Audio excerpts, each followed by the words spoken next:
ए भैया नवरात्र में जब माई आवेली तो कितना अच्छा लगता, चारों ओर ढोल नगारा बाजता। और जब माई हमनी के छोड़ के जाली बड़ा दुख होला भैया। एक भक्त के भाव बा, आई भजन के माध्यम से सुनल जाओ। मती जोरे माई कहीं दोनों हाथ जोड़ के, मती जोरे माई कहीं दोनों हाथ जोड़ के, होते भी सहरे जइबू बेटवा के छोड़ के, होते भी सहरे जइबू बेटवा के छोड़ के।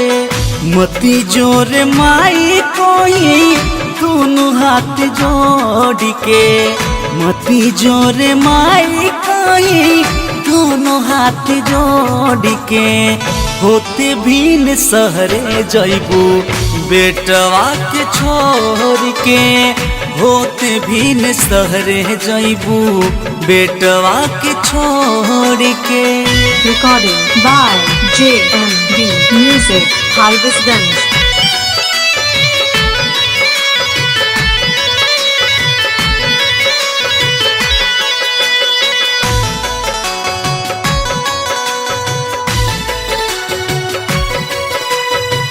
नवा दिन रख लो ये माई हचरा ओढ़ाई के, आज काहे लेत बारू खोही छाबदाई के, खोही छाबदाई के।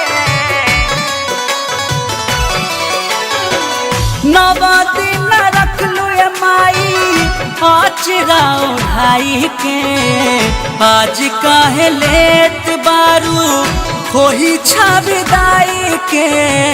बेटवा जे रोईता पूछ के लोड़ के, बेटवा जे रोईता पूछ के लोड़ के, होते भी न सहरे जइबू बेटवा के छोड़ के, होते भी न सहरे जइबू बेटवा के छोड़ के।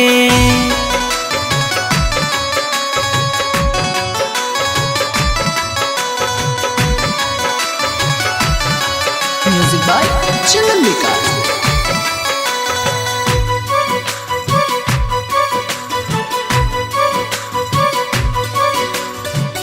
ओइलू त बाजल माई खुशी के बजाना, चली जइबू सोना के बेटवा के अंगना, बेटवा के अंगना। ओइलू त बाजल माई खुशी के बजाना, चली जइबू सोना के बेटवा के अंगना।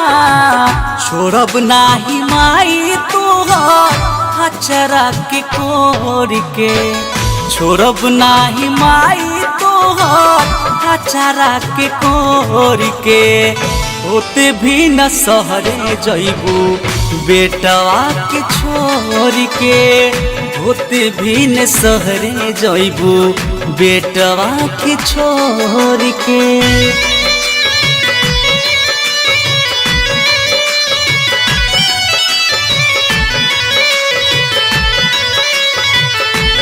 Music by Chandan Vikas.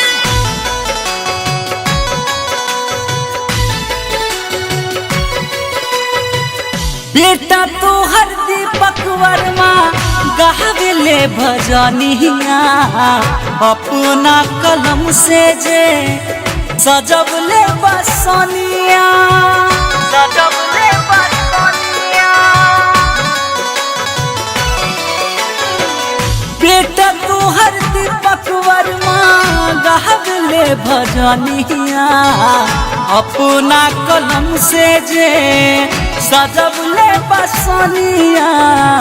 रोए त्रिपुरारी माई धके तोहर गोड़ के, रोए त्रिपुरारी माई धके तोहर गोड़ के, होते भी न सहरे जइबू बेटवा के छोड़ के, होते होते भी न सहरे जइबू बेटा के छोड़ के।